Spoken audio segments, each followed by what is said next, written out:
What would you do if you stepped out of your tent and came face to face with this? Ai, meu Deus do céu! Vocês estão entendendo o quanto de jacaré tem aqui? Ai, meu Deus. A gente na barraca literalmente pra acampar. Vamos dormir aqui, guys? Errou meu.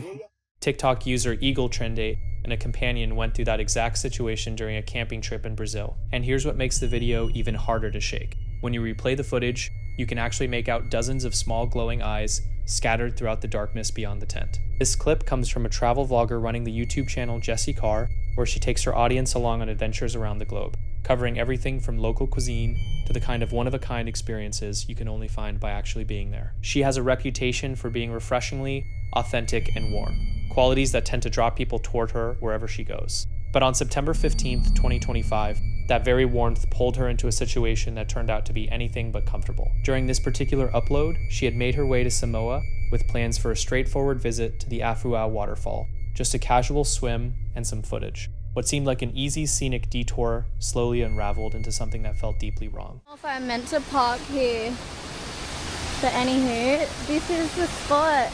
And I think it's just me. Ah! Wait, let's go check it out quickly. Oh my goodness. Wow.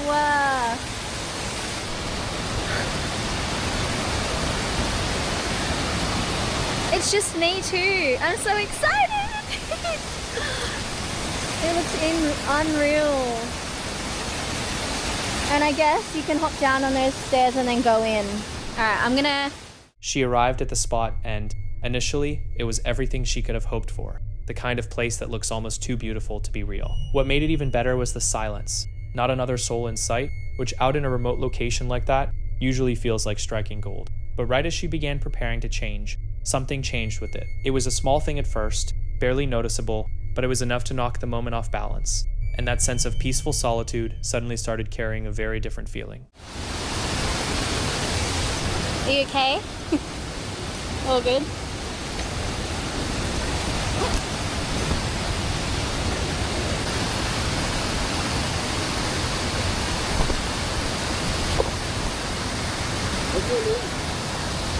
Jessie.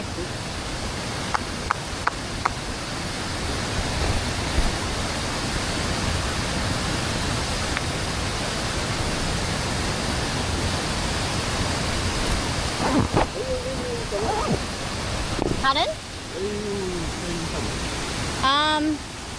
I can't remember the name. It's like, I don't remember the name. Sorry. There's a man and he's kind of just like hanging around me. Anyway.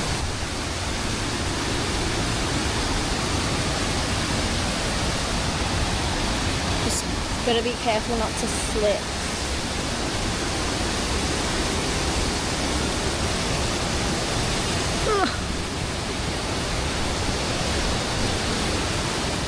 Despite the fact that the man was already standing uncomfortably close, she made the decision to get into the water regardless. This was a place she had genuinely been excited to visit, and she wasn't ready to let one person's presence rob her of that. But the unease didn't fade, it built. He never looked away, his gaze stayed fixed on her the whole time, and the moment she waded in, he stepped in right behind her, making it obvious he had no intention of simply moving on. I feel like that man was like waiting for me to hop in so he could hop in or something. I don't know why. Wow. Look at that. It's so beautiful. It's pretty deep here, I think. Shit, it's so deep. Would you like me to take a photo of you guys? Yeah? Okay. That's okay. So the ladies, pardon? Over there. I'll try. No, all good. The man is telling me that I should go over here. Thankfully, another couple happened to be nearby, and just knowing they were there offered a thin layer of reassurance. It wasn't enough to make her feel truly at ease, but it meant she wasn't entirely on her own. Even so, the man kept pushing. He continued trying to engage with her, at one point motioning toward a cave close by, as though encouraging her to go check it out. She quietly drifted further away, putting some space between them, and for a brief moment it seemed like the tension might die down, but then it picked right back up. Without warning, he slipped into the water, moving low and deliberately, as though he was trying to close the distance without being noticed. I don't know, I can't tell if the man is just being really nice or if he's just being too friendly, like, because I was feeling a little bit uncomfortable. But he was like, do you need some help coming over here? And I was like, no, thank you. Because I just want to be like by myself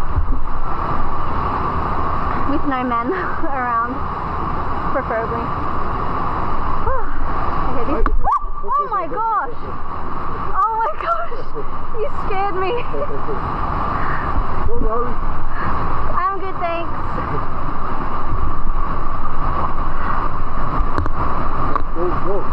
Pardon?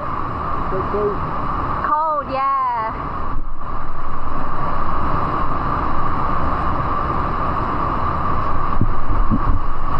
I'm 25.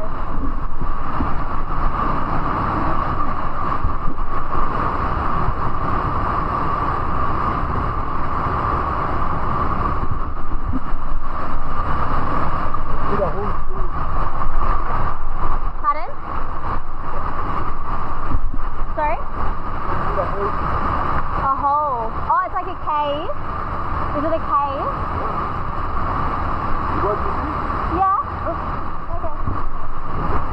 I'm okay.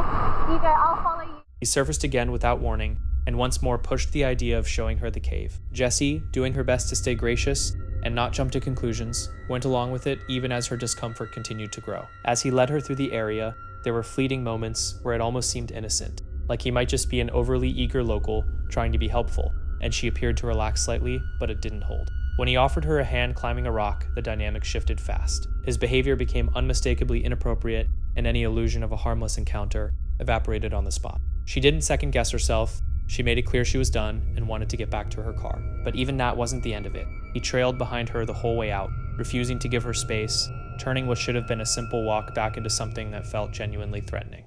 Okay, we'll go back.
Pardon? I'm not too sure. He went as far as inviting her to come back to his place to meet him and a friend, which by that point only deepened the sense that something was very wrong. What had begun as an awkward encounter had escalated into something far more alarming, and it was becoming increasingly clear that his motives were never as innocent as they may have seemed. To her credit, she kept her composure throughout. She stayed measured, kept the exchange just civil enough, and got herself back to her vehicle without letting things spiral. But none of that diminishes how genuinely unsettling the whole thing was. Situations like this are tricky, because being polite and approachable can sometimes send the wrong signal, especially to the wrong kind of person, and once that happens, you can find yourself in uncomfortable territory you never saw coming. The warning signs were all there though. The relentless staring, the way he shadowed her every move, the physical boundary he crossed, none of that was ambiguous, Those were red flags in plain sight. And even though she got out of there without anything worse happening, the whole encounter has a way of staying with you. Because it's not just about the specifics of what took place, it's about how fast a moment of genuine peace can curdle into something unsettling. 1 second, you're standing in a stunning, quiet place, feeling completely free, and the next you realize the solitude you thought you had was never really there, and it's that sudden shift, that gut drop realization, that makes stories like this so hard to shake. Out on a wet, dreary hike, a woman spotted what looked like a terrifying masked figure standing motionless in the middle of a field. Her heart must have been pounding, until she got a closer look and the truth clicked into place. It was simply a horse wearing a raincoat. The way the coat draped and bunched, combined with the dull gray lighting, produced a genuinely unsettling optical illusion that completely tricked her brain. It's fascinating how our minds race straight to panic long before logic ever gets a chance to catch up. Novice Wild Camper, a growing YouTube channel dedicated to wilderness camping across the UK, has posted a string of videos that have genuinely rattled the people watching them. In the opening episode, the camper strings up a hammock deep inside a remote, secluded forest. Once night begins to close in, the peaceful mood shifts into something far more unsettling. The quiet of the woodland is shattered by bizarre, unexplained noises, reverberating from every direction.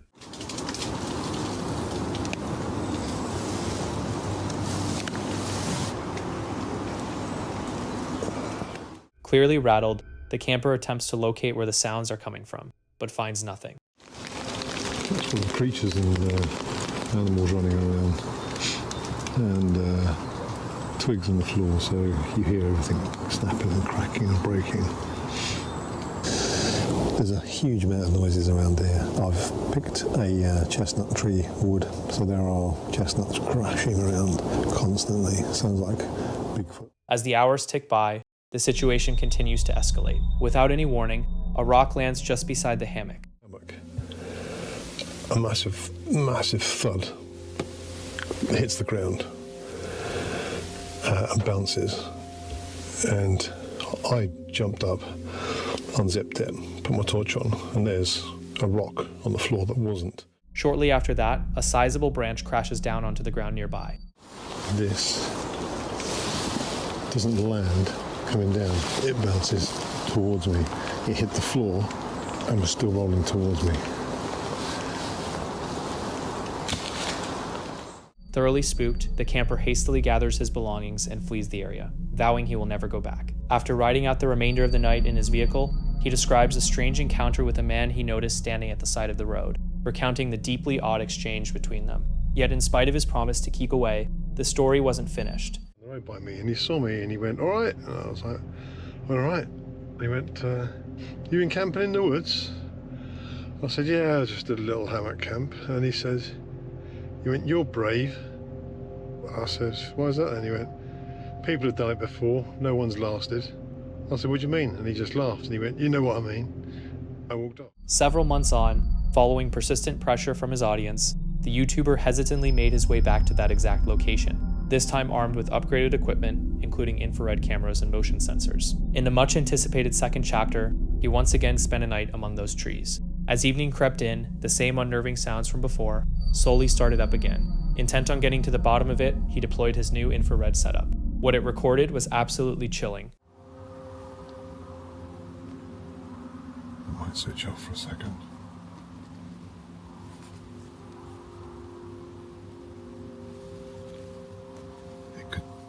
October 2022. This clip comes from Quest Out West, a solo female content creator who lives and travels out of her van through British Columbia. At the time, her van was barely running, funds were running low, and she'd been stuck parking in unfamiliar city areas far longer than she'd intended. And I just can't solve this one, and I'm trying to understand why. Over the past week or whatever it's been, I've had every obstacle possible, and I overcame every single one of them. My message is that you need to trust yourself, that you can figure it out. Because so long as you trust yourself and you persevere, you will figure it out. Even if it's the universe. You will figure it out. What should have been an uneventful night took a dark turn quickly. Earlier that same day, she had already dealt with multiple harassment incidents. Each one left her nerves more frayed than the last. By the time evening rolled around, her gut was telling her that something was off. Okay, I have a license plate. Do what you gotta do, sir. I will file for harassment because that's exactly what you're doing right now.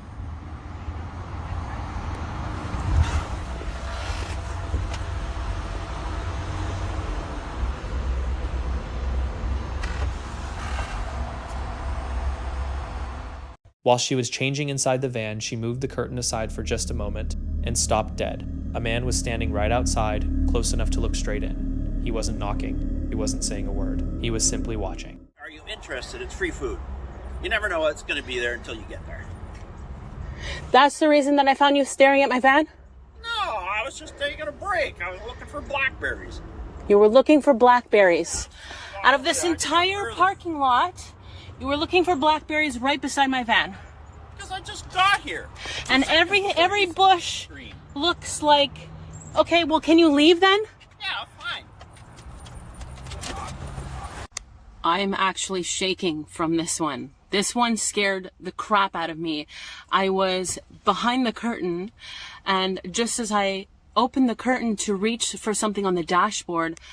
When she confronted him, the man gave the excuse that he was searching for blackberries, but the lot was nearly deserted, and the bushes right next to her van looked nothing like blackberry plants. She told him to get away from her van. All of these bushes are the same, so if there was blackberries, they would be any other place. It's very obvious that none of this is a blackberry bush, and if you're thinking he might have mistaken those for blackberries, he would have to be a complete moron, because... Trembling, she locked herself inside, hit by the full weight of just how exposed she really was. Alone, vulnerable, and under someone's gaze, the moment confirmed everything she'd already been sensing. Sometimes the most frightening experiences aren't wild chases or screaming confrontations. So annoying. This is happening. I'm trying to edit a video. They're quiet, they're intimate, and they stay with you. Our next video comes from Recon 1 Outdoors, a survival channel dedicated to solo camping, weathering extreme conditions, and putting outdoor gear through its paces. On April 21st, 2026, at the Breed River in South Africa, the camper pulls into the area just ahead of a major storm rolling in. The wind is already picking up, though it hasn't turned truly dangerous yet. His first big decision is where and how to park his truck. He points the front end directly into the oncoming wind, using the vehicle itself as a barrier to shield the camp setup behind it. That parking angle isn't just a preference. The safety of everything behind it depends on getting it right. And the pigs, I'm going to put out some pigs in some random places, and as soon as I open up that awning in conditions such as this, it is not meant to withstand winds of these speeds all on its own. So I'm just going to smash some pigs in. This one is a tricky one because of where I parked the car. Guys, there's no science to this. Estimating based on where my arms are once that awning is deployed. Due to the water resistance, that is another issue that I'm going to be dealing with. I've got the cameras to... From the very first moment, he builds with stability in mind. Heavy stakes, guy ropes, and ground anchors go in before any of his gear is fully deployed. The roof canopy doesn't come out until it's properly locked down. He also adds a side wall to carve out a sheltered working zone directly behind the truck. His whole approach is layered defense, not a single tent standing alone against whatever comes. And see if there is any other supplies that I can pick up, things people might have left around. Like I said, I am particularly looking for wood. Amazing the stuff that people just leave behind. A bit charred, but still very usable for us. I brought 2 bags of my own. I kind of knew that it wasn't going to be enough. The rain starts up again not long after, and the wind arrives in hard, irregular surges across the campsite. He pushes on with collecting firewood, despite the rough conditions making every movement a bit of a battle. His setup was already locked in before things got truly nasty, but the storm isn't done building yet. Dis mislik hier so buite. It's really gone monkey. It's mental. Hunter doesn't even want to play anymore. Where you, boy? You're done. As the gusts grow stronger, the gear takes a real beating. Ropes snap taut under the force of the wind, and the blowing rain cuts visibility down hard. But when the full weight of the storm finally arrives, the camp holds, a direct result of how thoroughly he prepared from the start. Under relentless pressure, not a single thing fails. I don't know if you guys can see that, but it is actually really cold. Got a hoodie on underneath, I got a hoodie on top. I was freezing my ass off. Okay, let's get busy with that steak. He brings that same disciplined thinking to how he sleeps. Instead of a sealed tent, he sets up nothing more than a camping cot and a heavy winter sleeping bag. He rests out in the open air, putting his faith in quality equipment rather than four walls. And because every detail was thought through in advance, the night passes without a single surprise. Due to flash floods that happen, all these farmers are in contact with each other all the way upriver due to rising river levels. A lot of the pathways and the walkways. He constructed a camp built to absorb punishment, and he did it long before the storm ever reached him. When you put serious protection in place ahead of the weather, you take most of the danger off the table entirely. So here's something worth thinking about. Would you rather invest the extra time locking everything down while conditions are calm, or find yourself wrestling with collapsing gear in the pitch dark with the wind tearing through your camp? In October 2023, a solo camper going by the name Dop Doc was spending the night alone in the woods when he was jolted awake by every lone camper's worst fear. A bear wasn't just wandering nearby, it was actively mauling his tent while he was still inside it.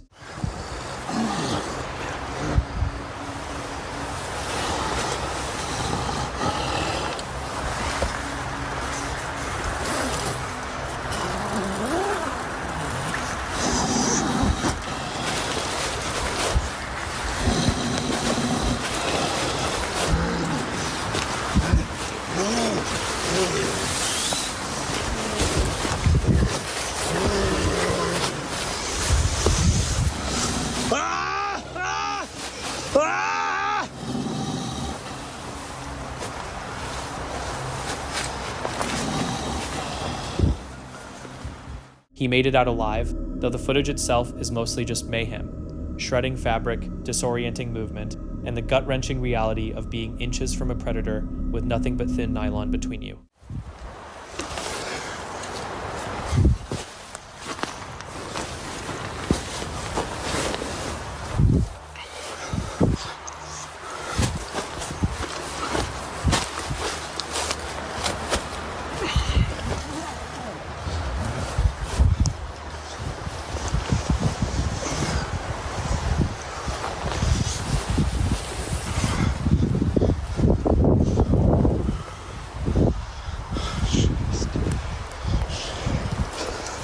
His takeaway afterward was simple: don't camp alone. Just how close did those claws actually come, and what caused the animal to finally back off? On July 8th, 2025, YouTuber Exploring with Angelo headed out for a stealth camping excursion in Canada's Mabu Highlands, an area with a long-standing reputation for paranormal activity and a string of alleged Bigfoot encounters over the years. The warnings and unsettling local stories weren't enough to turn him around. Highlands, and apparently there is rumored to be a Bigfoot out here, and not only that, but also possible paranormal, I don't even know. Nobody really knows for sure what is out here, but there are a couple stories about potentially a Bigfoot and maybe other paranormal. Honestly, this trip has been a once in a lifetime. It's been pretty freaking awesome, and really enjoyed spending time with my friends and experiencing tons of new things, new places that I haven't done before, so that was cool. I really enjoyed the icebergs. That was one of my favorite spots.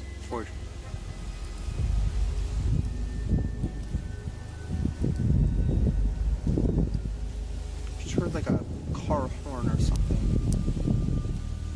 Which is weird because I don't hear a car. It didn't sound that far. Figured I'd just check, might as well. Would like to know if somebody's coming through. It'd be, oh. What the heck is that?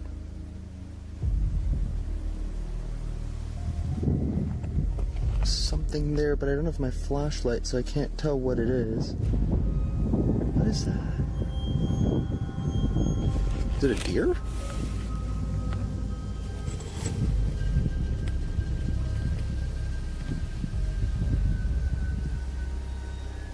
It could be like a bobcat, actually. Hang on.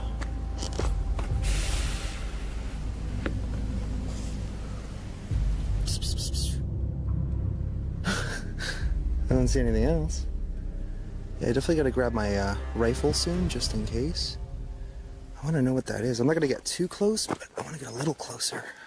I wish I had my flashlight on. He'd already been rattled after catching a pair of glowing eyes staring straight into his camera, but then he spun around and picked up a bizarre honking sound coming from the opposite direction. Okay, I literally just heard honking down that way now.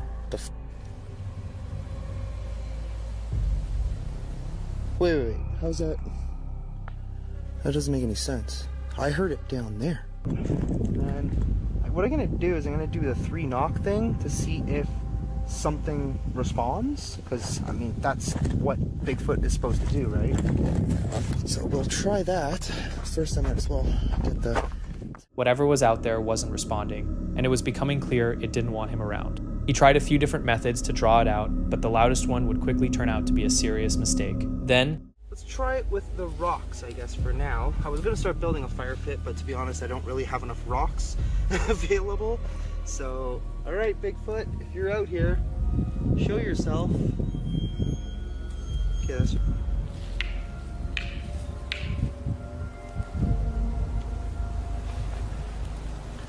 I mean, you never know, an area like this, it would only make sense to potentially have something out here.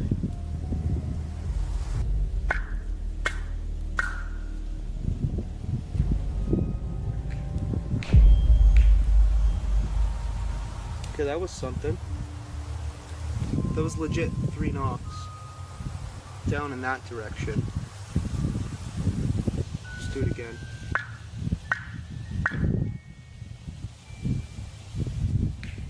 Do it again.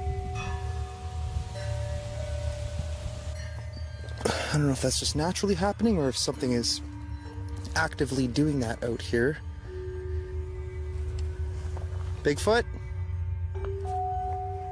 I mean, someone was knocking out here repeatedly, so... right as he made the call to return to camp, something that had apparently been concealed among the trees this whole time locked eyes on him once more.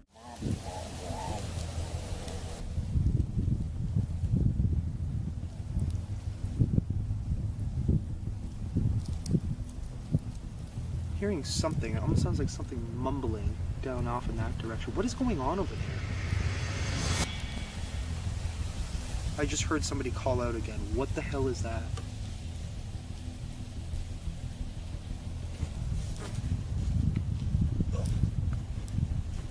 Literally nothing. I don't see a single thing out there. Let's rest here.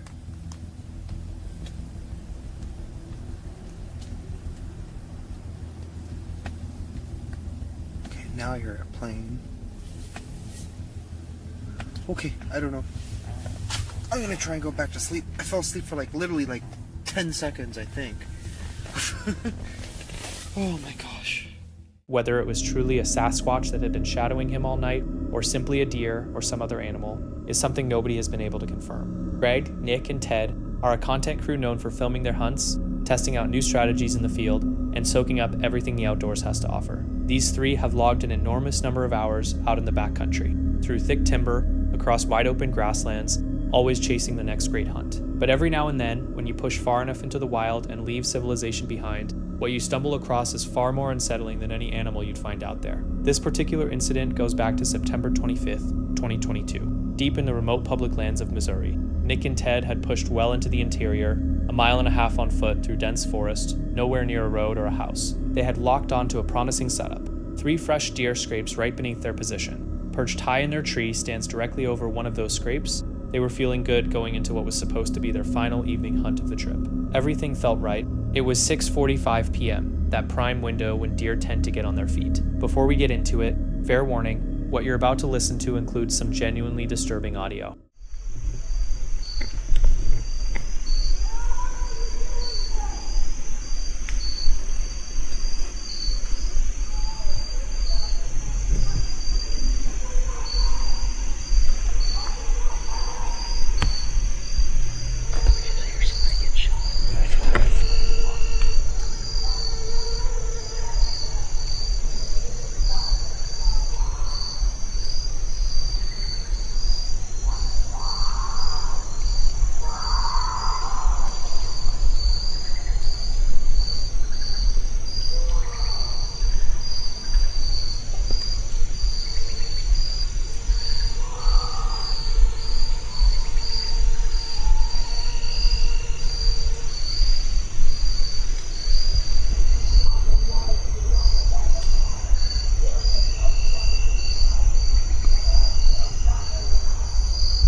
Your first instinct might be that somebody had a hunting accident nearby, but what unfolded in the minutes that followed dragged their quiet evening into something that felt ripped straight from a horror film. Chills all down my back.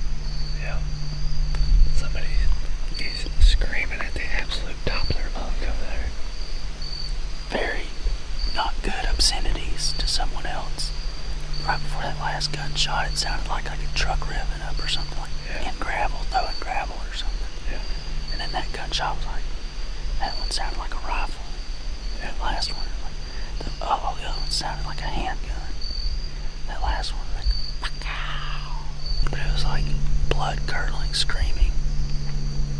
I've never witnessed anybody screaming like that. Yeah.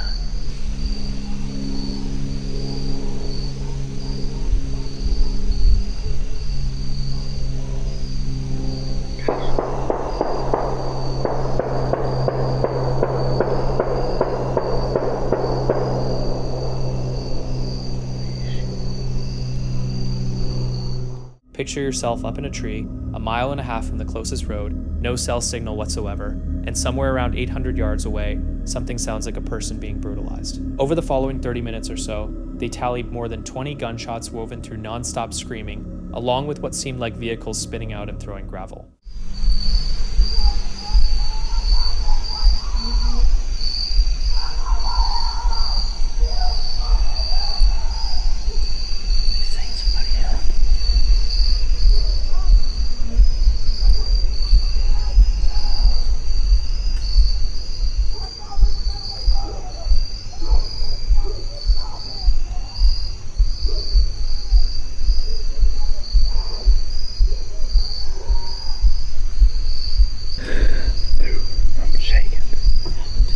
Nick's looking up this house, the nearest house over there, so we can call somebody whenever we get out of here. We ain't got any service in here, so can't call the police and tell them to go over there and see what the heck's going on, but it sounds like something off a dang horror movie over there. Pretty scary. Hoping nobody's getting killed or hurt over there.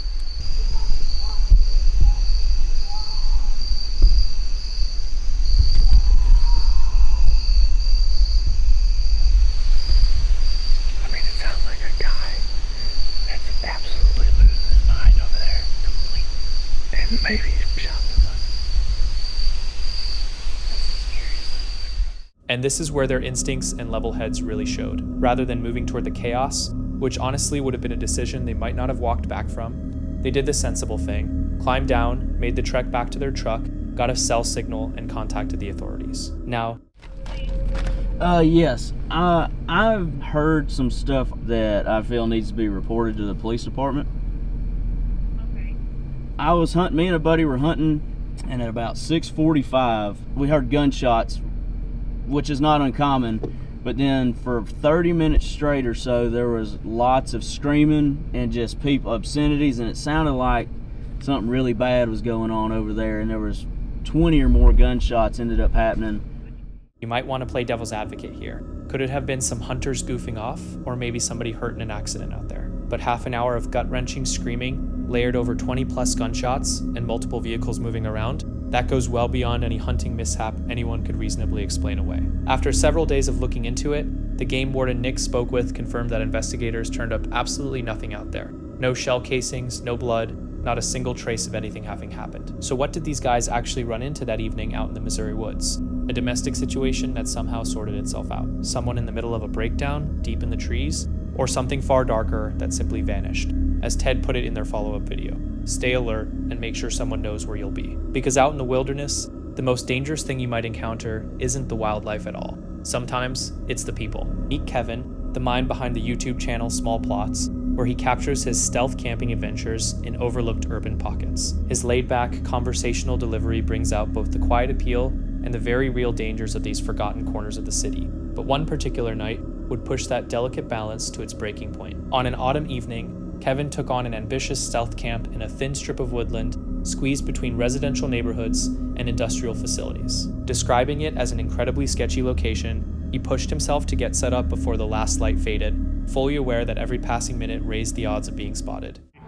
Camping, where I'm going to camp tonight incredibly sketchy area, kind of right at the edge of a city neighborhood and an industrial zone with a little bit of light commercial mixed in. You're watching Small Plots with Kevin. I'm Kevin. But probably the less amount of time I'm there, the better, because of the aforementioned, you know, sketchiness. Weaving through the thick vegetation, Kevin pressed deeper toward a secluded spot close to some storage tanks. The early calm was encouraging. No trace of anyone else around, just the soft movement of deer brushing through the undergrowth. That's where I want to jump in to the forest, kind of near those what are they, storage tanks of some kind of petroleum product. I haven't seen a soul back here, so I'm just gonna go.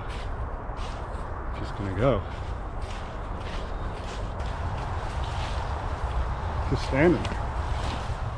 He eventually reached his chosen site, a somewhat concealed hollow beneath a ridge that gave a misleading sense of safety, buffered from the roar of the nearby expressway. The spot carried a personal familiarity, somewhere he had pulled off a successful camp roughly a year before, using the natural contours of the land to absorb the relentless noise of the surrounding city. Home for tonight.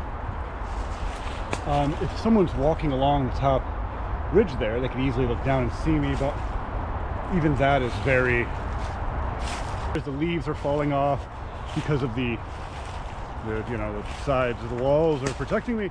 The fading daylight gave way almost immediately to heavy cloud cover, and as the first drops of rain began to fall, a frantic scramble to pitch his tent and string up his tarp got underway. Overcast skies, or, you know, it's just setting. I can see kind of some yellow in the distance, but any clearness in the sky, rather, is completely gone.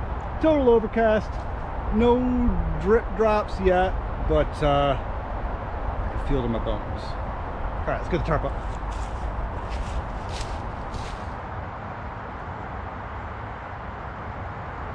Okay, it's already started to rain. I got my my line up for the tarp. I gotta throw my stuff in the tent and try to get the tarp up really fast because it's... Once darkness had completely swallowed the campsite, the usual background hum of the city started giving way to something more unsettling. A strange mechanical banging sound echoed out from deeper in the trees. Banging sounds. Later, a loud rain alarm from the nearby airport cut through the night, ratcheting up the tension even further. But what truly sent a spike of fear through him was a sudden burst of movement just outside the tent wall. Something had darted past, just a few feet away, moving too quickly and too quietly to be any deer. It's gotta be a rain alarm for the airport right over there. I've heard that before when I've been camping in the vicinity while it was raining. They're like, oh God!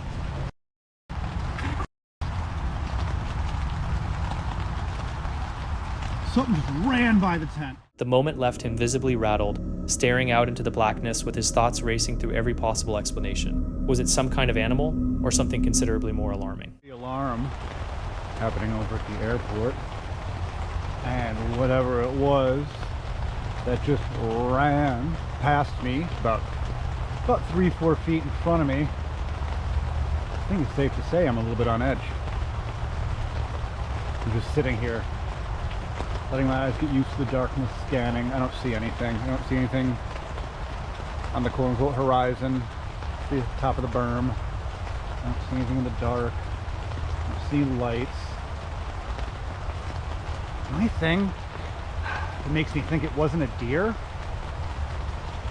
was I didn't hear any crashing before or afterwards. Deer are not like... Struggling to keep the paranoia in check, Kevin tried to talk himself down, landing on the idea that it might have been a fox, which would account for how silently it had slipped through the brush. He knew foxes were common in the area, drawn in by the rocky outcroppings that formed natural dens. The best I can come up with was it was probably a fox.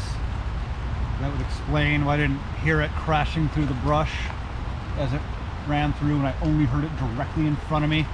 Of whatever ran past my tent ran in this direction. I'm walking in that direction now. I just have to know. I just have to see if there's anything.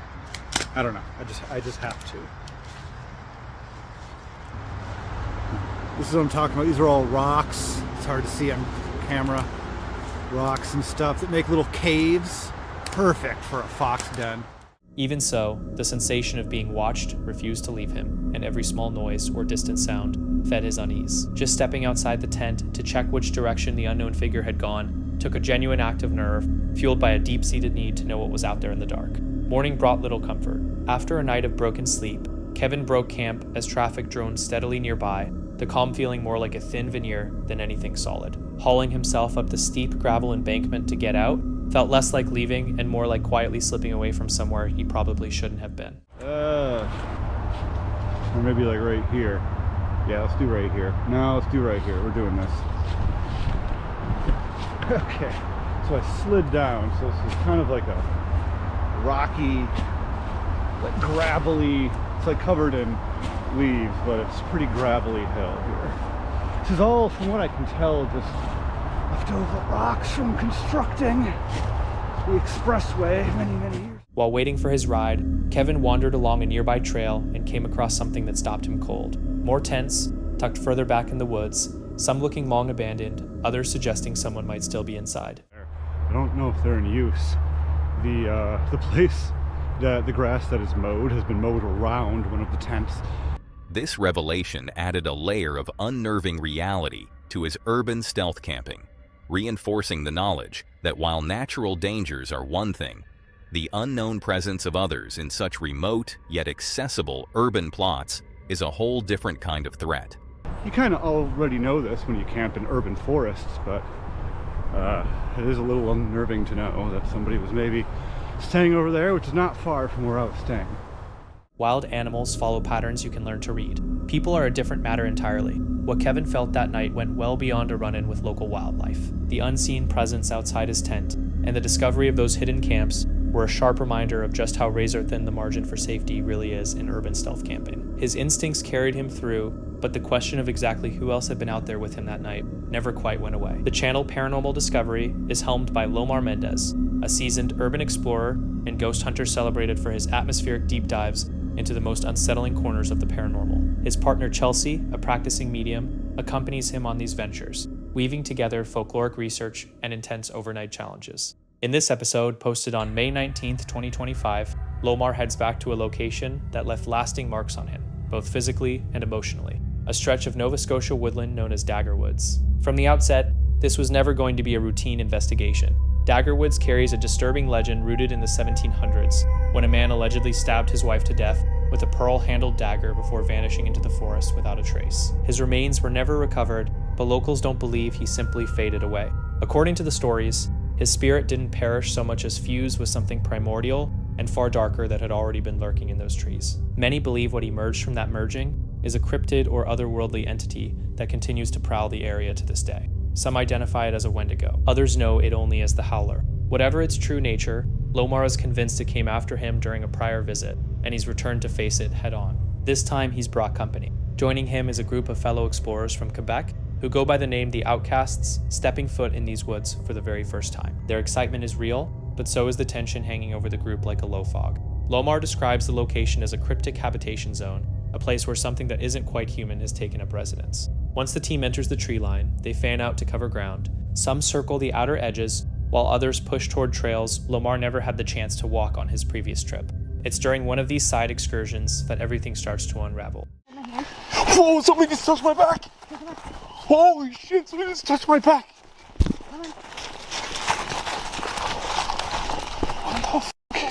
What the f***? I know you. Whoa. Whoa, did that just say I know you? Yeah, it did. It did. Holy shit. Why do I feel like it's that humanoid that's causing this right now? Deep down I feel like it's doing something. Let's just get back to base camp. Safety in numbers. Check on Akia. Akia's in a Jeep though, right? Yeah, Akia's still in a Jeep. Of course, yeah, she is. But still, And plus the boys are there. That sounded so freaking close. Yeah. Now they're gone. Oh, wait. Okay, just be slow. Coyotes won't attack. Oh my, I just heard a clap.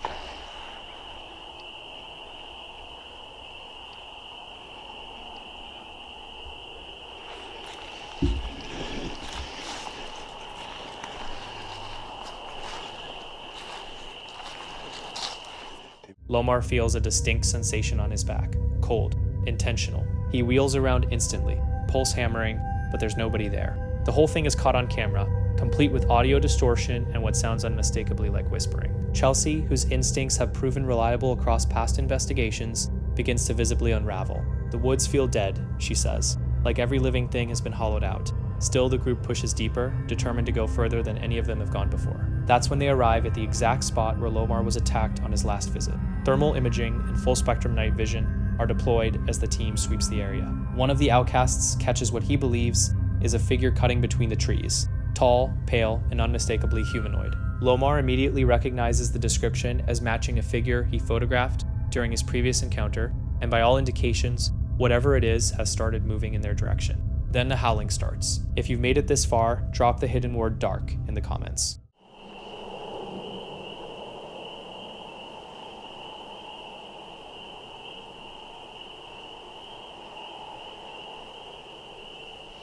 Can you see us? That's insane. So nauseous. Really? Yeah. Like, I can't shake this gut feeling. Like something is just wrong. Do we need to turn back? No, we can keep pushing, but like... Lungs. Okay, what was that? That was like a bark. From like that way. That's not a Kia.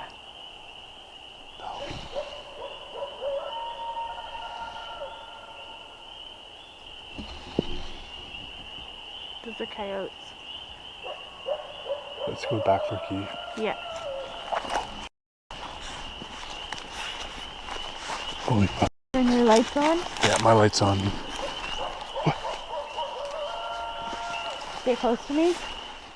It begins at a distance, but within moments it's surrounding them on all sides. The sound is raw and layered, like several voices compressed into one, emanating from somewhere deep and wrong. At that point, the group reaches a unanimous decision: it's time to go. The atmosphere has grown unbearable, and there's a shared feeling that something dangerous is being provoked. Lomar closes out the night with a stark declaration: whatever is out there is still present, and it made one thing perfectly clear: it does not want them coming back. Nick and Julie have built their following on mellow, laid-back truck camping content. Their videos almost never carry any sense of tension, which is exactly what makes this particular trip to Kentucky's Red River Gorge stand out. What started as a straightforward day of sightseeing gradually unraveled into an unsettling run-in with a potentially dangerous situation that caught them completely off guard. Things kicked off without any hint of trouble. Welcome to a new video. We're in the Red River Gorge in Kentucky, heading up to the natural bridge on their skylift. This is so cool. I like this hike. Yeah. Up to the bridge.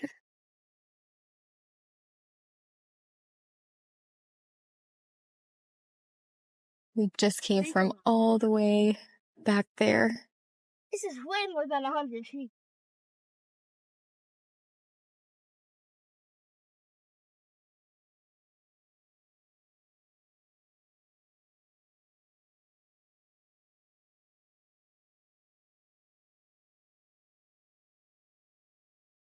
This must be the top of the natural bridge.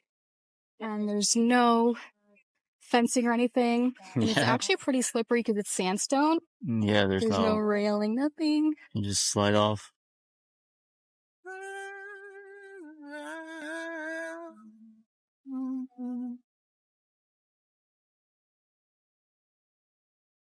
I did not know that this was Kentucky. Yeah.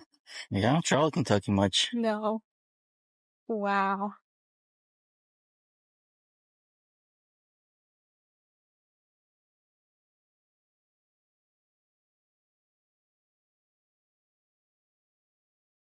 I think this is called the Fat Man Squeeze.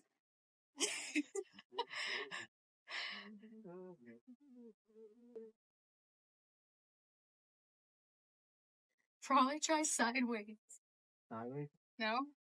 Take my backpack off. This is crazy. I'm not even fat. Oh, wow.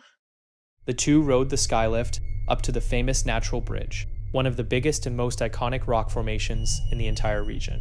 With scenery like that surrounding them, it was easy to feel at ease, even in the middle of a July heat wave. I left down we actually get a reveal of the giant arch, the giant natural bridge here. Check this out. Isn't that incredible? So this Red River Gorge has a lot of natural formations. I think over 100 natural arches and natural bridges like this. And this one is one of the biggest ones. This is huge. One of the most popular ones. It's kind of humongous. It is 65 feet tall and 75 feet across. That's incredible that this is just natural like that. So beautiful.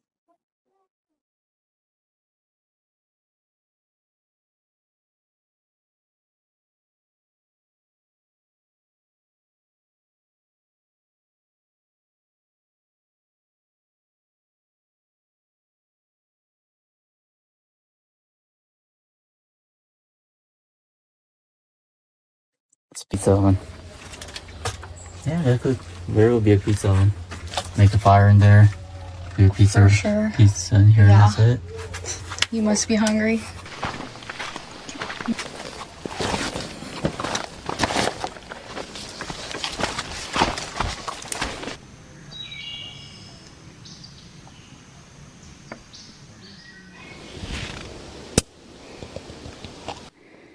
It looks so pretty along the trail. We took the sky lift on the way up and we're hiking down. I think that was definitely a good idea because it's pretty steep. I feel like you get the best of both worlds.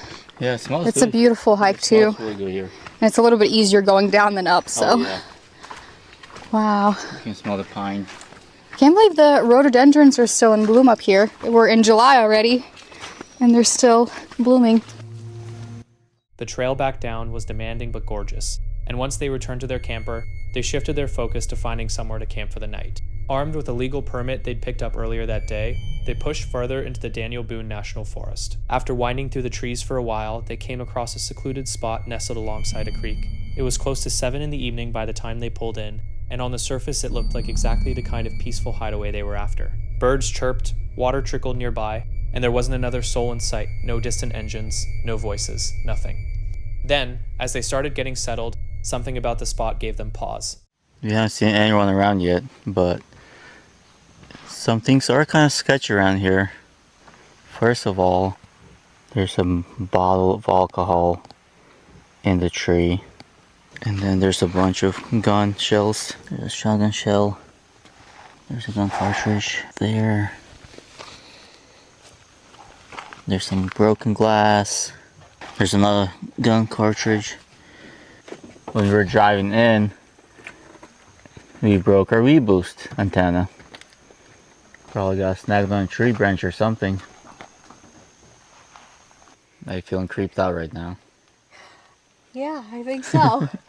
People sometimes come here to party and shoot guns or something, I guess. I don't know. Yeah, and they drive four-wheelers and stuff. Yeah, this is all like tire tracks and mud, so hopefully it'll be a quiet night. Scattered across the area were liquor bottles wedged into tree hollows and spent shotgun shells covering the ground. A few of those shells were still vivid in color, barely weathered at all. Shards of broken glass peeked out from under the pine needles. Deep tire ruts carved into the mud suggested that ATVs or heavy trucks had been tearing through the area, and judging by the condition of everything, it hadn't been long ago. For somewhere so remote, this place had clearly been used, and not for anything particularly wholesome. They pushed the unease aside for the moment and got to work on dinner. Julie started cooking, but right as the meal was nearly ready, everything shifted. And there some like 2 4-wheelers drove up from the woods, and they kind of just like parked in front of our truck and camper, and they just stood there for about like, how long it was? Like a good 20 minutes. yeah. So we're not sure what that was all about. Yeah, they already left, but I don't know if I want to stay here. I don't know. Yeah, I don't think it's worth the risk or whatever, just in case. Yeah, we're not sure what it was all about. Yeah. If it was just, they're just standing there for no reason, or if they just don't want people staying here. Who or, knows? Yeah, Yeah, they didn't say anything. They just parked in front of the truck. Yeah, so it's just for kind 20 of weird. minutes. There's no service here. Yeah. And it's just in the middle of the woods. There's no one here, so we don't know what that was all about. I think it's best to just pack up and leave at this point, just in case. Who knows? Better be safe than sorry. Yeah. So we're going to clean up our stuff and head out. So- Oh, too bad. That's all right. Whatever. Yeah. All right. Well, we're going to be heading out, but Two riders on four-wheelers emerged from the tree line without warning. They didn't cruise past or acknowledge the couple with a wave. They rolled to a stop directly in front of Nick and Julie's truck and camper, and they just stayed there. For a stretch of time, the riders reportedly sat motionless, offering no explanation for their presence. The silence that followed was nothing like the peaceful quiet the couple had been hoping for. Nick and Julie, growing more uneasy by the second, kept close to their vehicle and watched. With zero cell reception and the nearest person miles away, there was no backup available if things went sideways. Eventually, the riders turned around and disappeared back into the woods without ever uttering a single word. But any feeling of security had already evaporated. This wasn't the kind of run-in you chalk up to a friendly neighbor or a curious passerby. It was loaded with ambiguity, and it didn't sit right. The moment those strangers were gone, Nick and Julie didn't waste any time deliberating.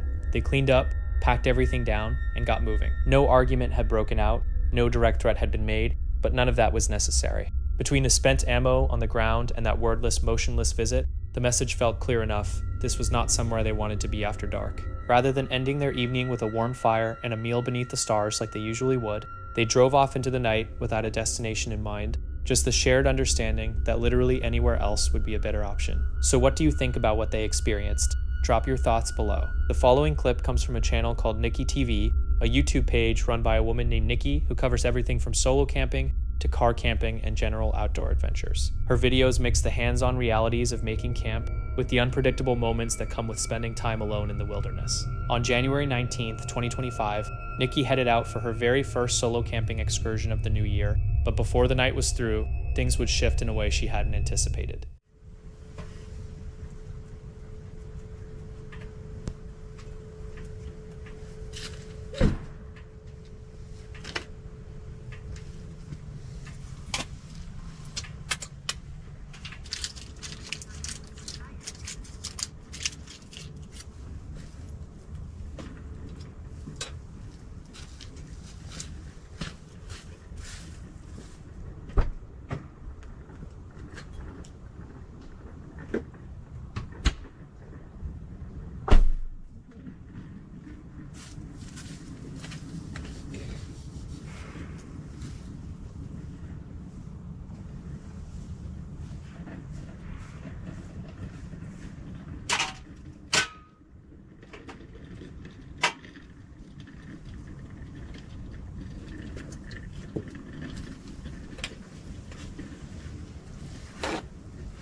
If we weren't counting on it.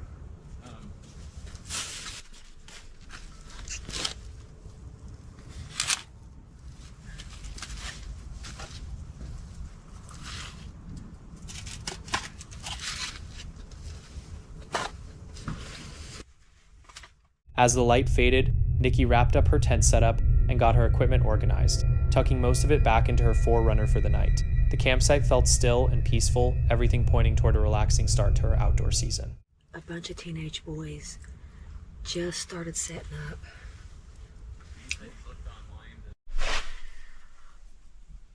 I'll tell you what, people are just rude anymore.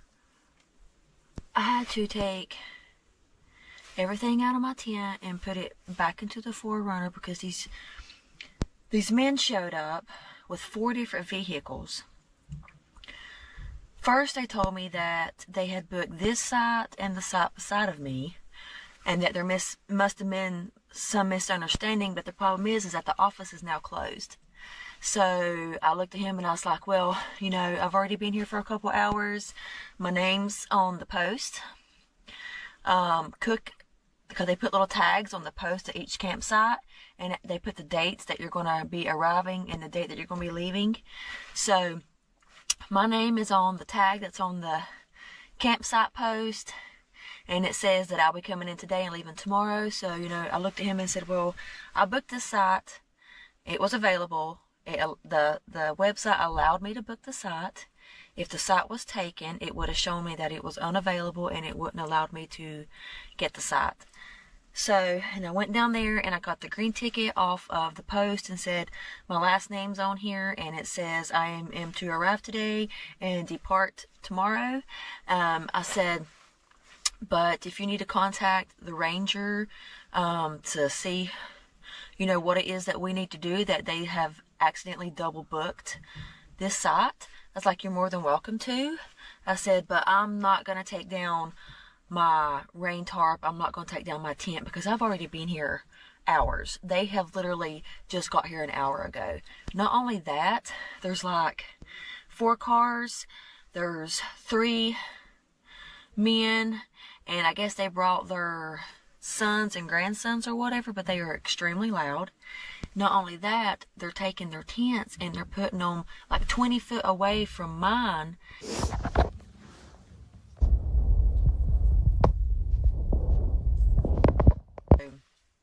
I just decided to pack all my stuff up out of my tent. I left my tent outside and put everything back into the back of the 4Runner, and I'll just stay back here tonight. That calm didn't last long.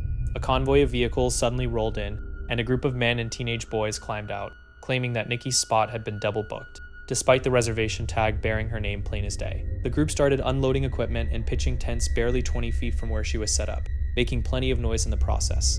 Outnumbered and uncomfortable, Nikki made the call to avoid any kind of confrontation. She moved her bedding into the 4Runner and settled in for the night inside her vehicle.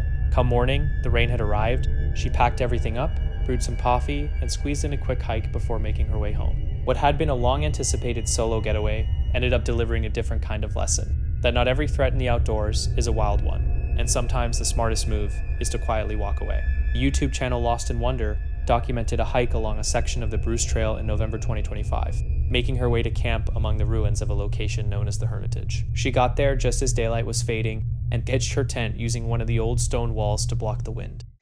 And I'm hiking at the Bruce Trail, which is a long trail here in Ontario that goes from Niagara Falls all the way to the Bruce Peninsula on Georgian Bay. And this is just a very, very small section of it. And it goes through a ruin that is believed to be haunted. And I was reading about the story of William Black. The ruins should be just right over there. It is starting to get dark, so I really want to get there before it's completely dark.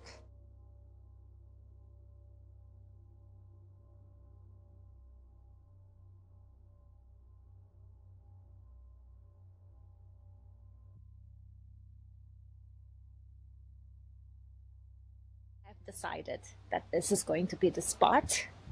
This is where I'm going to be setting up the tent. I want to use this structure here as a little bit of a wind barrier. Yeah, I don't know if I should stay away from any structure, because I don't know, you know how like objects like hold on to energy and I don't know, stuff. But it is very windy, and I feel that here I'm going to be a little bit more protected. Okay. As she was getting settled, she noticed lights drifting through the trees on several occasions. One of them appeared to be heading directly for her. In my tent now, when I was setting up, a couple of times I saw lights in the woods. And one time it looked like it was coming right at me. And I'm like, oh my gosh, I just got busted. I don't know if it's hikers or if it is the park authorities doing rounds. Either way, they didn't come here to the ruins. They just walked through the path. But you know how it is at night. The light just really goes far. It is definitely getting cold. There is a chill in the air, not just... The wind never let up, and every little noise felt magnified out there in the pitch black. Then, later in the night, she picked up the sound of footsteps, not somewhere distant on the trail, but uncomfortably close, right outside her tent.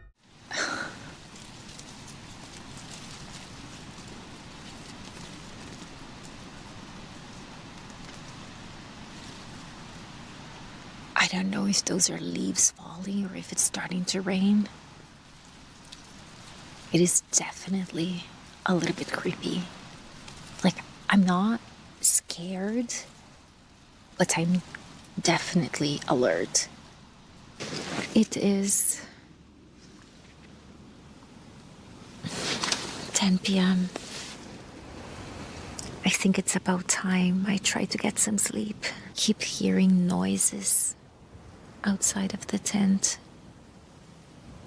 And it's probably just the rustling of the leaves or a raccoon, but I can't stop thinking about the story of William Black and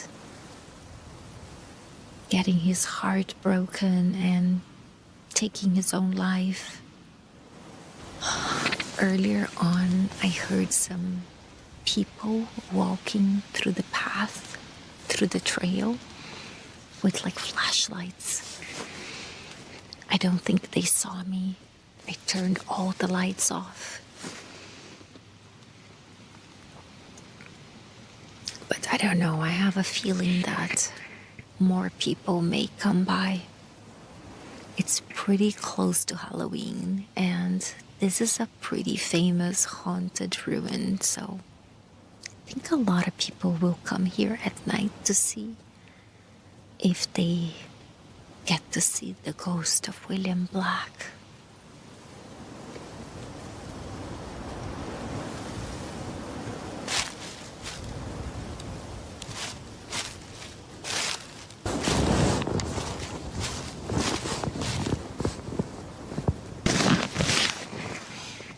What the was that? I just heard footsteps. But this time they sounded much closer, not farther in the path.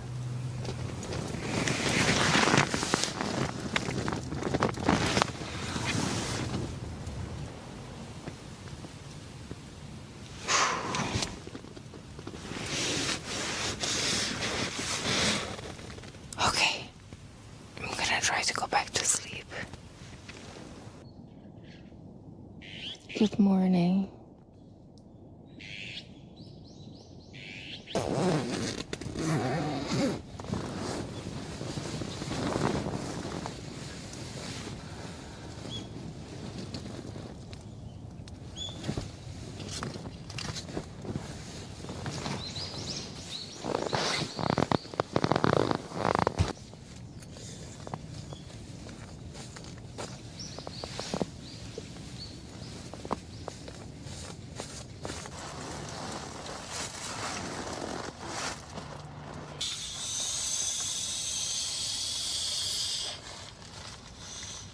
All packed. She is ready. Leave no trace. And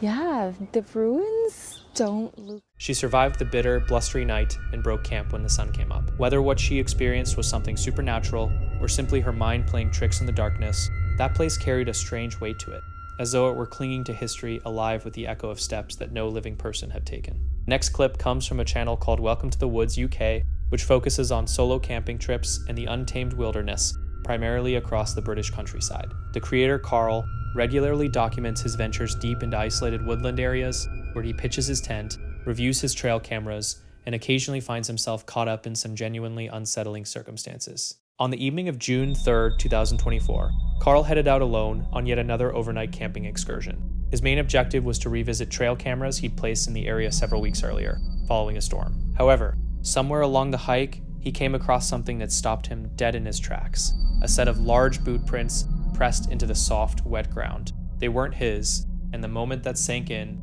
a cold unease crept over him. Once Carl gets settled in for the night and finally falls asleep inside his tent, the peace doesn't last long.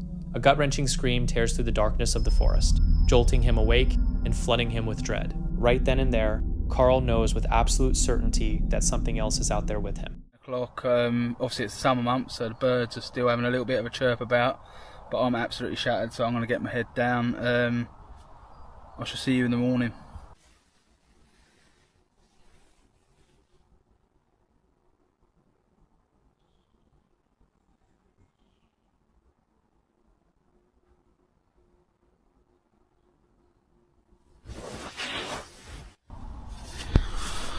I don't know if you'll be able to hear, but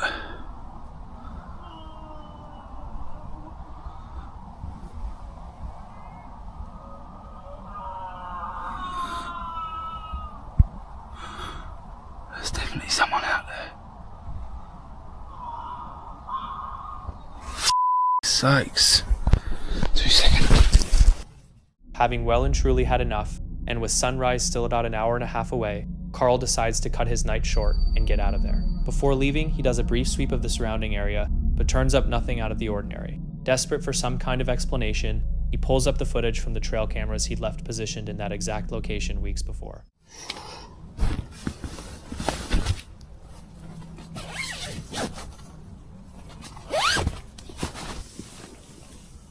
Hello?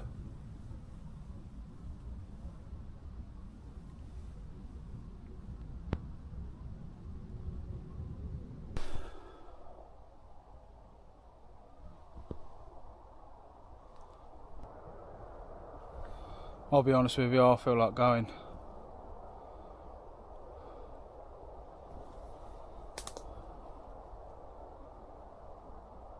That might be exactly what I do. Seeing that the break of daylight was only an hour and a half away, I did decide to pack up and get going quite early. There was nothing more that happened that trip. I must admit I was more concerned that someone was walking around injured or out there hurt. So I did do a full sweep of the woodland on packing up. Nothing was out of the ordinary or could be found. What those cameras recorded is genuinely jaw-dropping. What's your take on what showed up in that footage? Could it be some sort of Bigfoot-type creature, a paranormal entity, or simply an unknown person wandering through the trees? And might that mysterious figure be the source of the horrifying screams Carl experienced that night? Drop your thoughts down in the comments. The good news is that Carl got out without a scratch and made it back home in one piece.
Brian's Paranormal Travels, a channel built on hushed tension, where the unknown isn't broadcast loudly, but felt in the shadows of places long left behind. This time, Brian had set up camp on the outskirts of Amsterdam, just a brief stroll from one of the city's most obscure and deeply unsettling locations. A long-forgotten burial ground referred to only as the House of Question. His intention was straightforward: scout the grounds in daylight, capture what he could on camera, and determine whether the dark stories attached to this place had any real foundation. What he came across inside those overgrown graves, however, would unsettle even the sharpest skeptic. These overgrown graves, just look how nature is taking it back. How incredible. Oh, I was just walking here and I got some hits on the EMF. And it's kind of like I get this sense when I'm walking that I feel a sense of cold and eeriness in a way. Hard to explain. Like right now, I'm sincerely got chills. And I looked down and I saw the EMF going off. Yeah, right here. It's not.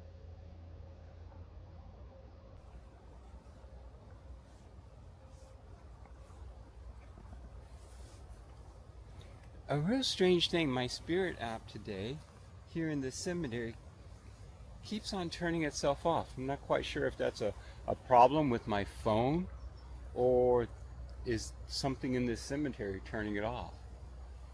Doesn't want something. Moving alone between tilting headstones and tangled ivy, Brian's EMF detector surged without any apparent cause. The surrounding woodland went still. Pale golden light broke through the canopy in scattered beams, but the mood it cast wasn't comforting. It felt alert, attentive. Something was present out there.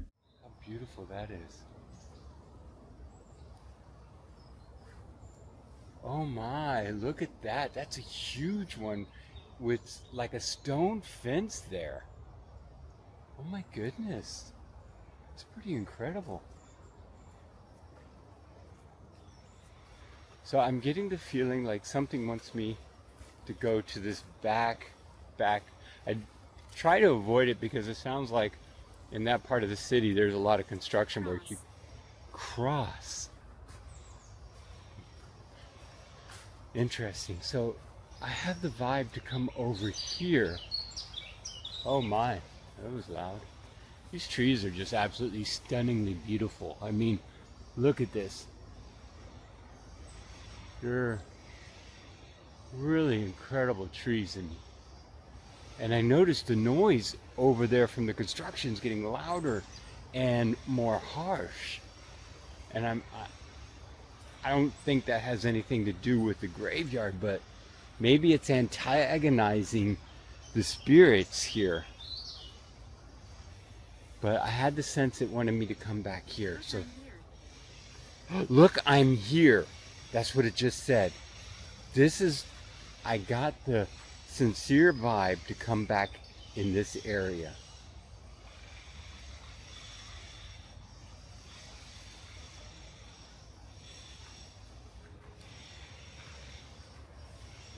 So look what I just found. These are children's graves. Oh, no, they're not.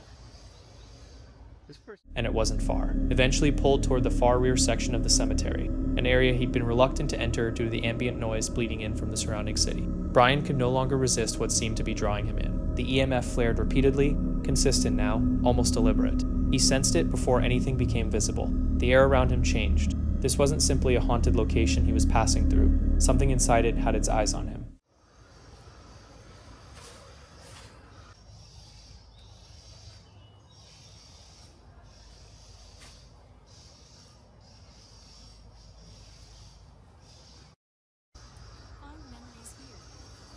Fond memories here.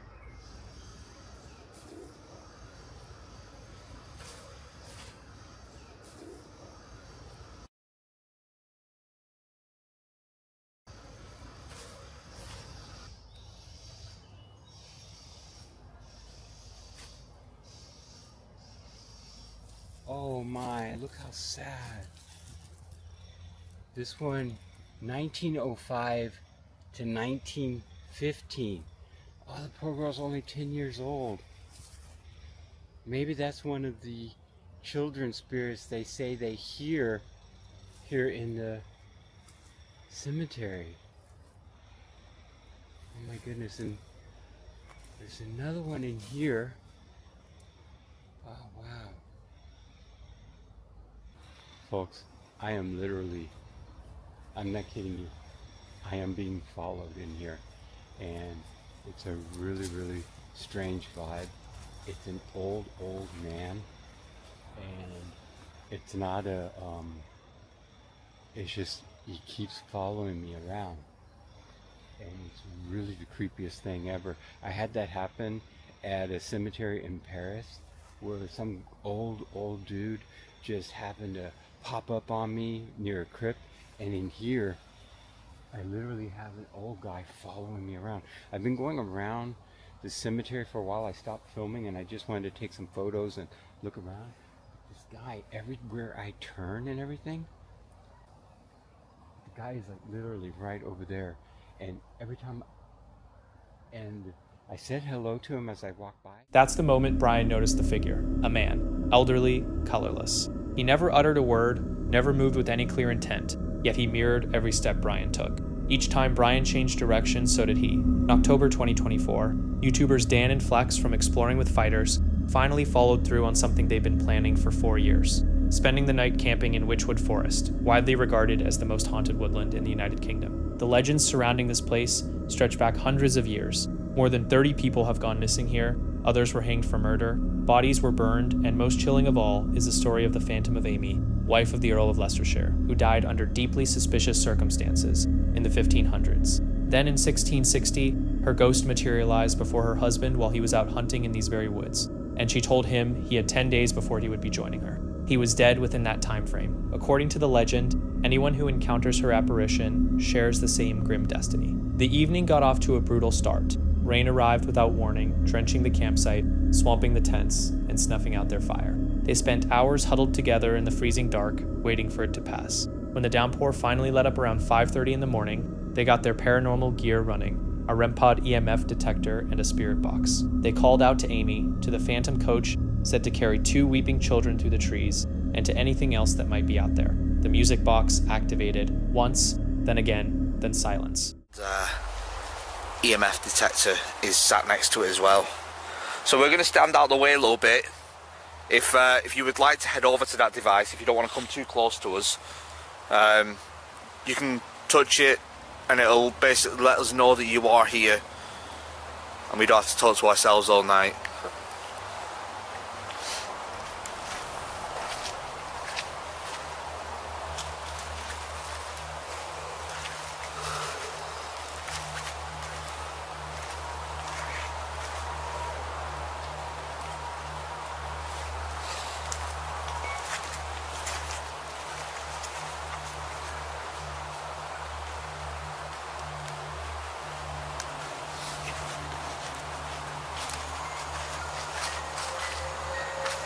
Is that set off by you? Yeah, that was calibrating. So if it goes off now, then it's not me. If you like the sound of music, it'd be perfect for you to go over there. You'll be able to listen to some music if you stand in front of it. Please tell me that's not rain. No, I think it's just wind on the trees.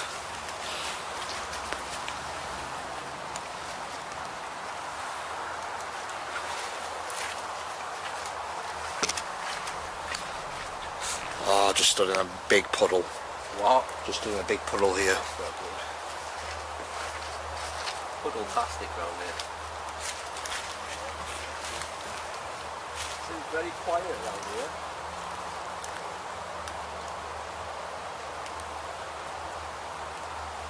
Let me demonstrate how to do it.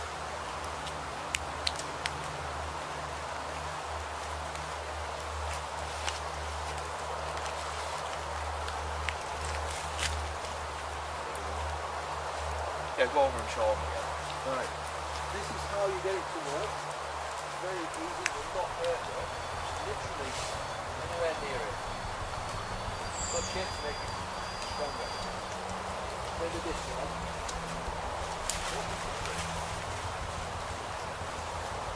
Not good at it. Try to put you under some good.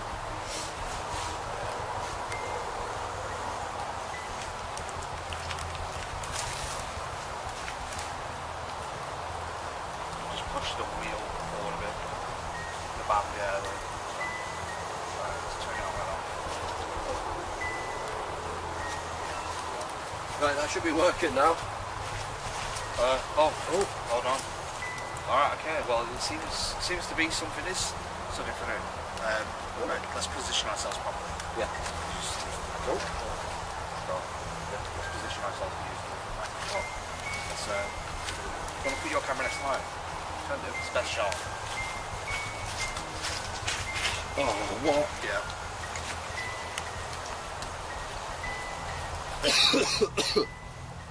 I just can't see anything. Let's put it in manual. As far as I'm aware, they don't or can't get set off via smoke. It's an ultrasonic detector, and as you can see, it's not on constantly because there is a couple of short little breaks.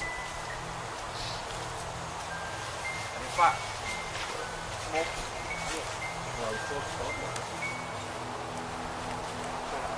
Just to be sure it's resetting.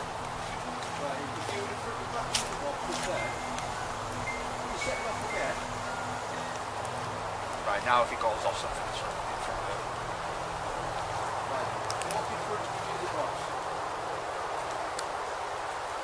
Swans. You want it to move away. Make it go off. You want it to come closer, make it go off.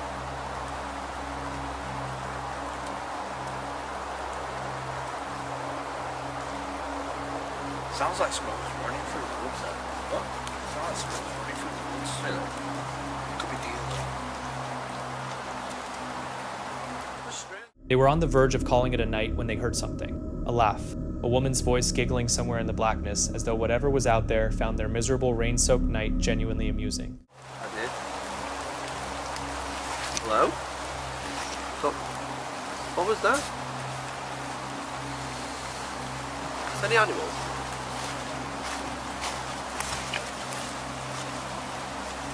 Is that you? Are you near the REM pod or the music box? Bro, no, listen to me. That sounded like a laugh. What I thought? It sounded like someone sniggering. Like taking the mick out of us. Yeah. Do you like it that we're stuck in the rain? I swear to God, the audio has to have picked that up. It has to have. It literally sounded. Play it back. Thought I saw a shadow up there then on that on that the line of the hill. It's like it was laughing. Something was laughing at us because of the rain. If we get wet, our fire's dying out. It's probably gonna. If you think it's funny that we're out in the rain, make yourself known. I heard it. I hope to God it picked up on the audio. It sounded like someone went, ha ha ha ha. Yeah. Then a scream echoed through the trees. Yeah, look, you can see it's approaching daylight, which is good. If you can make that noise again, that'd be great.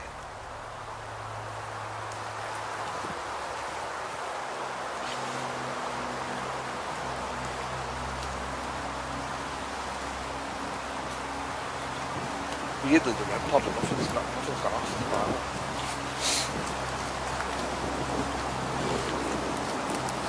This place has been on my radar for so long. I mean, you guys who are hardcore, how many times I've mentioned about Witchwood Forest, but I am slightly disappointed. But then again, we've not had much time to do it because of the rain. I hear that hum again. Over there. Really like a scream. Yeah. You know what is that? What's that?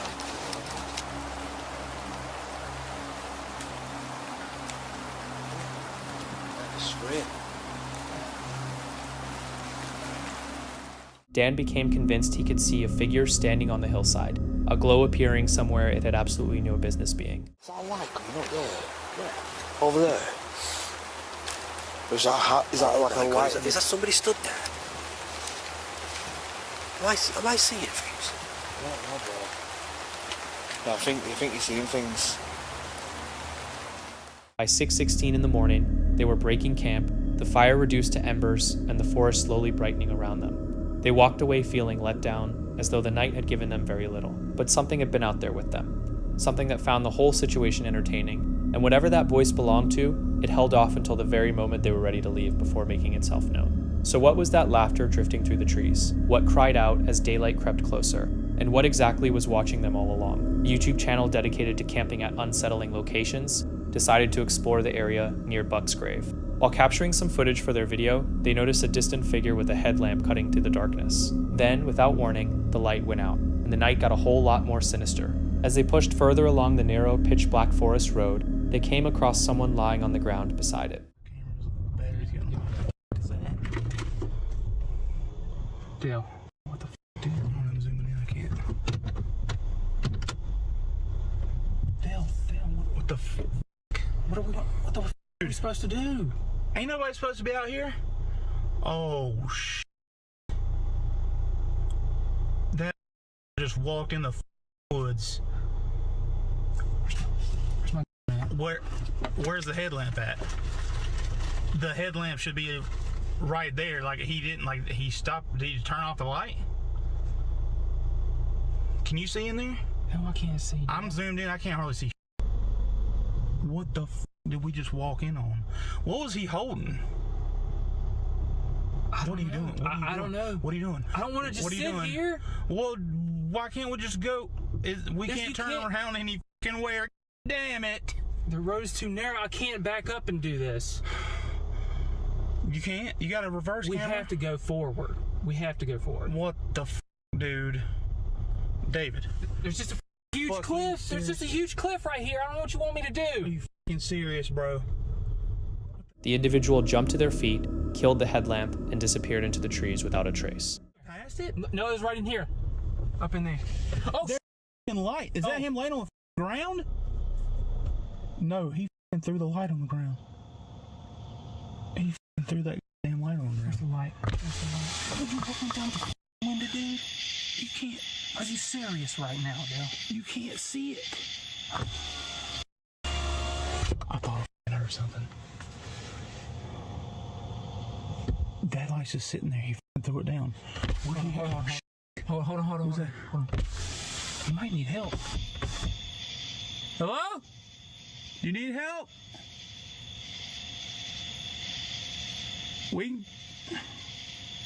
That, the motherfucker don't need help. What did he have down here?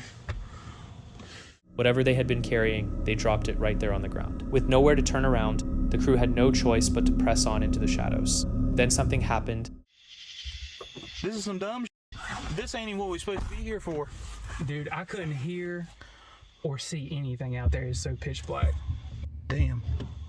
The sighting comes from a relatively obscure YouTube channel called KHorn1234, one dedicated entirely to documenting unexplained activity in the skies. Most of what gets posted there is easy to brush off or barely worth a second glance, but this particular clip, captured on July 20th, 2019, is a different story. It stands as arguably the channel's most unsettling piece of footage. The fact that it's been sitting online for nearly 5 years without a satisfying explanation only deepens the intrigue, something clearly shared by the community of viewers whose comments are filled with theories and growing unease. The location itself is telling, a remote stretch of woodland with no roads, no buildings, and no signs of civilization anywhere in sight. The camera sweeps slowly along the horizon, and that's when you see them. Unidentified lights, hanging low in the distance, completely silent, hovering in a manner that rules out any conventional aircraft, radio tower, or man-made structure.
The person behind the camera is barely seen, but clearly heard, their voice betraying a quiet panic as they try to talk themselves into a logical explanation and fail. The atmosphere shifts fast. There's no dramatic soundtrack, no clever editing, just raw, unfiltered footage. Then, without warning, a series of pulsating red dots materializes along the ridge of a nearby hill. They're evenly distributed, faint at first, then gradually intensifying. Nothing accounts for their origin, positioned too high off the ground to be surface-level reflectors, yet too low and too still to be drones or celestial bodies. What's perhaps most striking is the complete absence of sound. No engine hum, no movement, no indication that anything living is nearby. The lights just sit there, fixed and silent.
Maybe somebody can tell me what this is.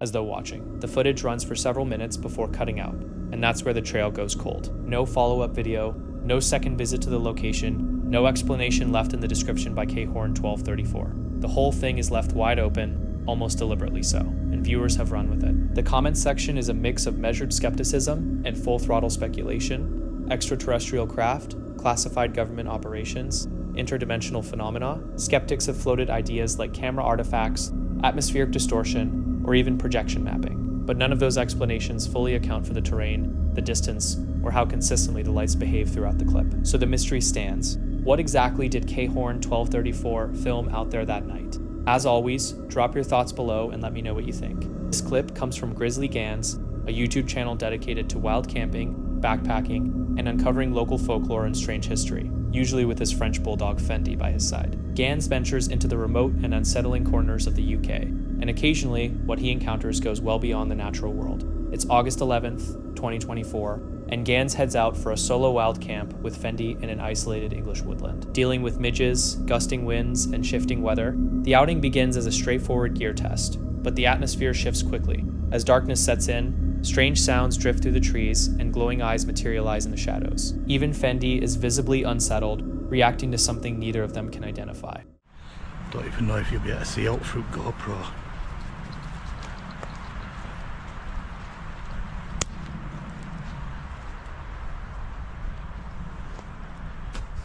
Can you hear it?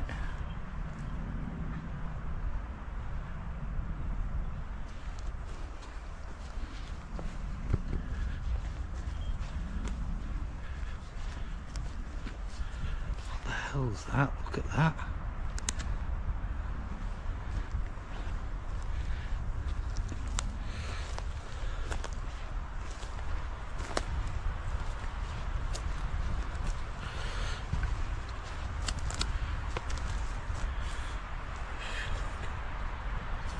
There's a bird cage in the middle of the woods. Held on with really old electrical wire, but it looks a bit. Well, if that's not creepy, I don't know what is.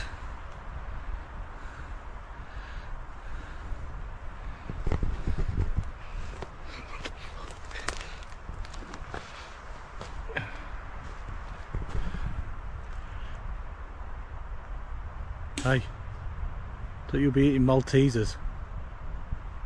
Fendi.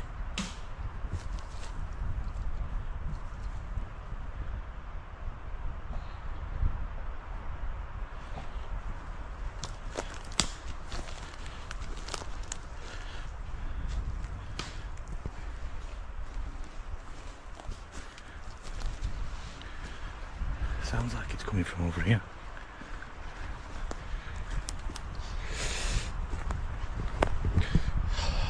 Still itching like mad from being bitten by midges.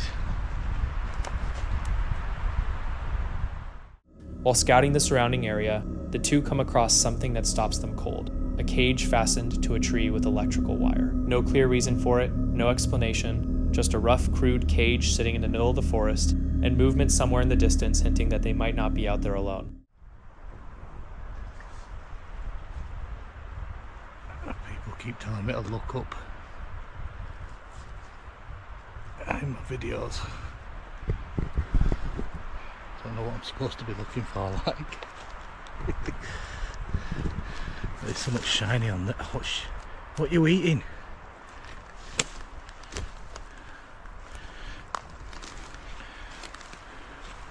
Hey, get off.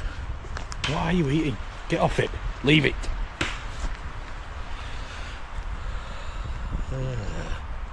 Some sort of bones.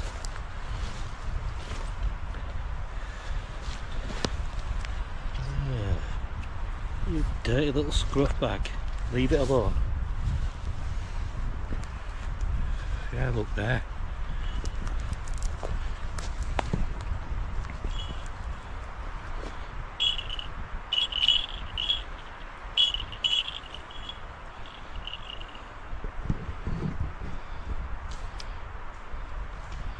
Well, now we know what the bells are.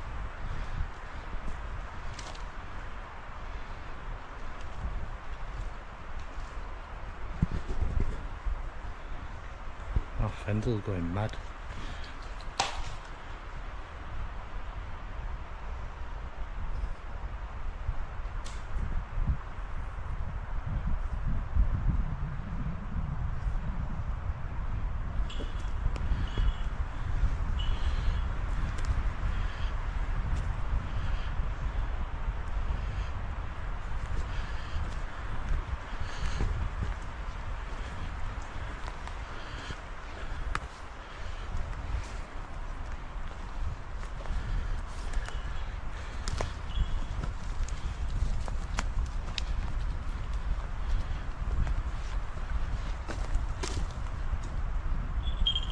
Jesus Christ.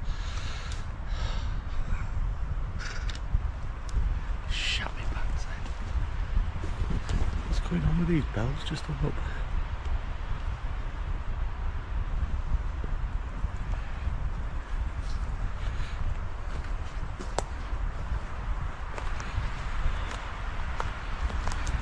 I know this place, it's like a little den. Let's get in here.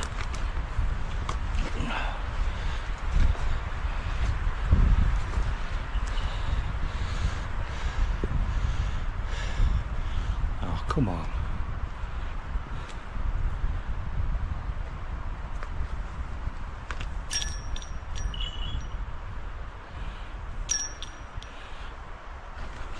Is that what you call a pentagram? Blair Witch style, innit? Yeah.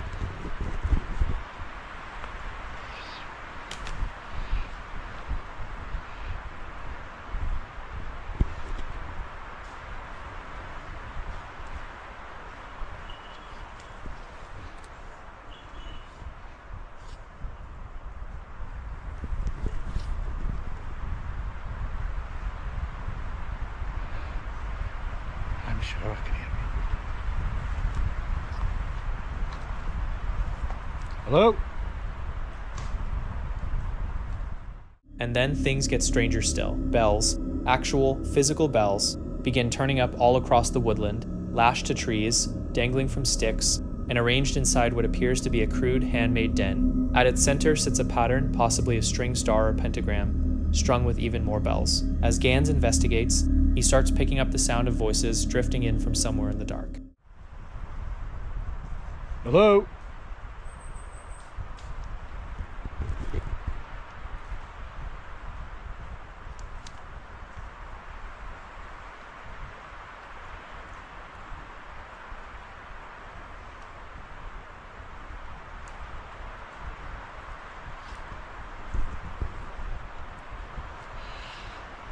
It's too dangerous in here, especially with this wind. I'm getting out.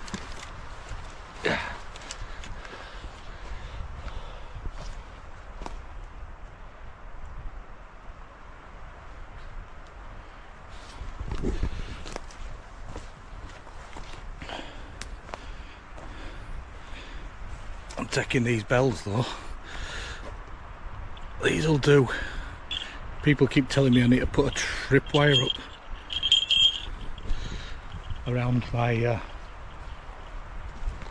my campsite to tell me when.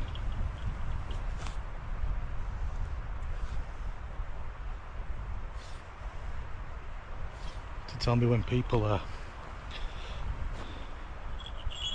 or animals or whatever, are coming into my camp.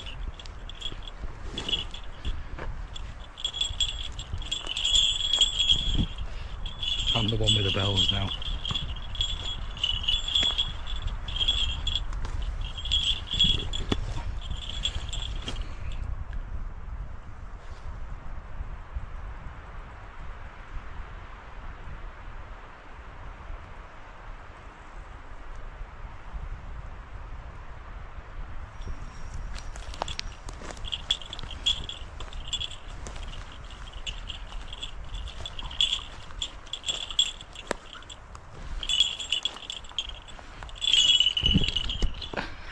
Should really try and stop them from rattling, shouldn't I? I hope.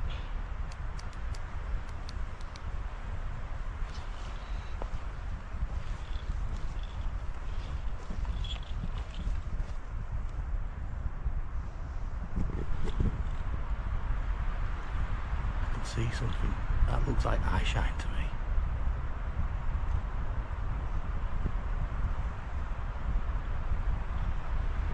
Is that straight down in front of us?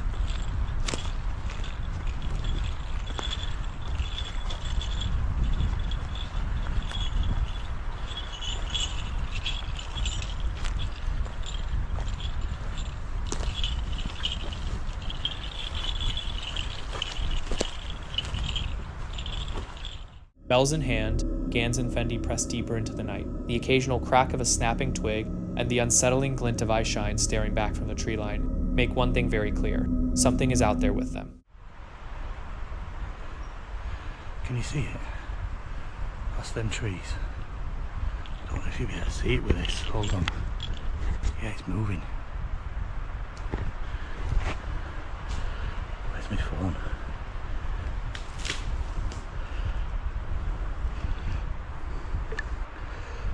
Oh, it's gone. Oh, it's there, look. See it?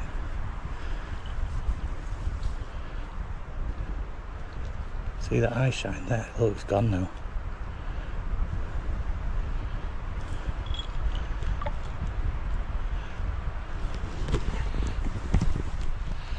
I need to figure out what that is, because there shouldn't be anything in here, really.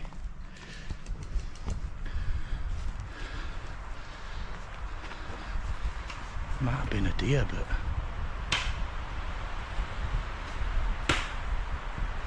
it looked white to me. Big and white.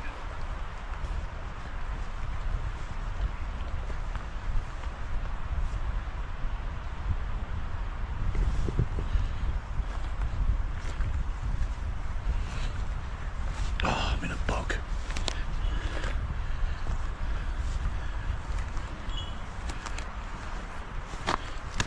Alright, mate.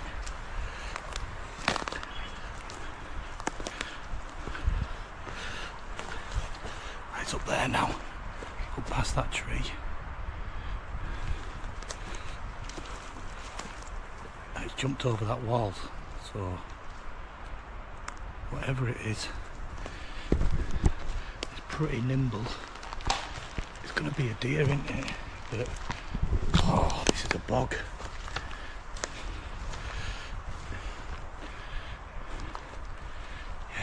Over there now.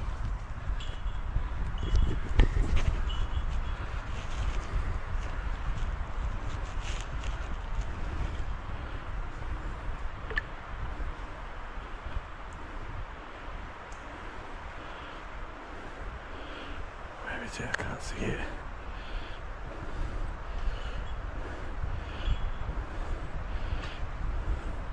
There, look.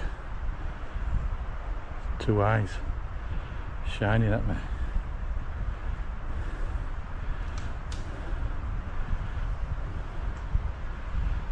I don't know what it is though.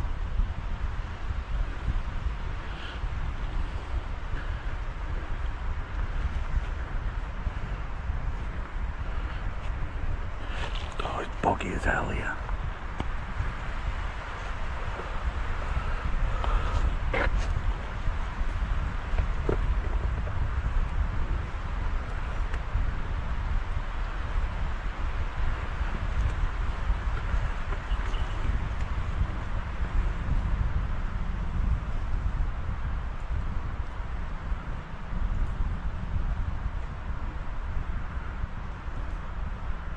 What do you think it is?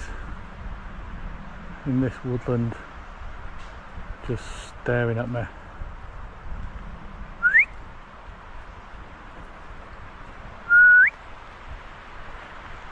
If it whistles back now, I'm going to shit my pants.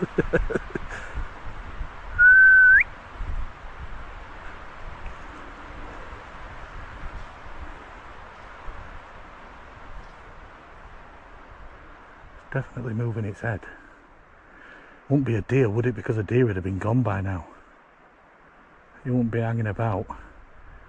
Oh, sorry. You keep. I keep moving you out of the way because I've got my eyes on it. Look, it's blinking and that. Now he's gone. He's back. What is that? Cat, maybe?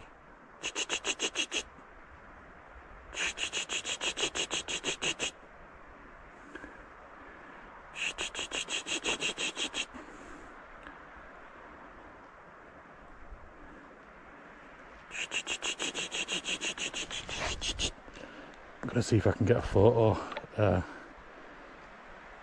nighttime photo. If I can figure out where it is. Oh, it's f***ed off.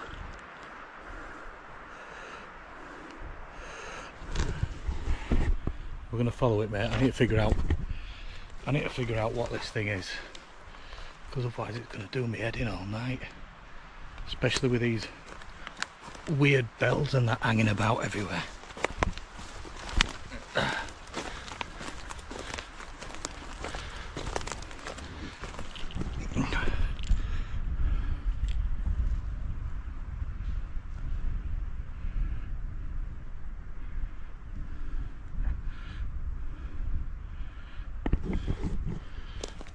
I can't see out. Come on.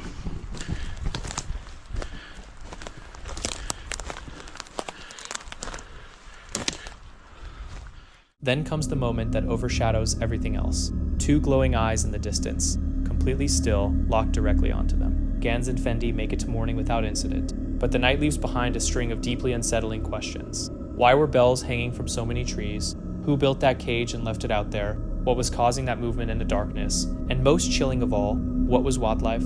Something stranger? Something paranormal? Or the most disturbing possibility of all, another person lurking in those woods, observing their every move. After spending time out in the woods, this guy came back to discover his entire campsite had been ransacked. Some stranger was ripping his tent apart right in front of him. He pressed himself against a tree and watched in absolute terror, completely clueless about what he'd done to deserve this. The moment the man disappeared, he grabbed whatever he could and bolted straight for his vehicle.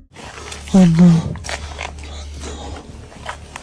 But nothing could have prepared him for what he found there. The rear window had been shattered, and someone had painted the words, "Go away," across the car. Before he even had a second to process it, that same unhinged individual came back and lunged at him. Somehow he managed to get away, but he made himself one silent vow: he was never setting foot. Hey, please, I'm leaving.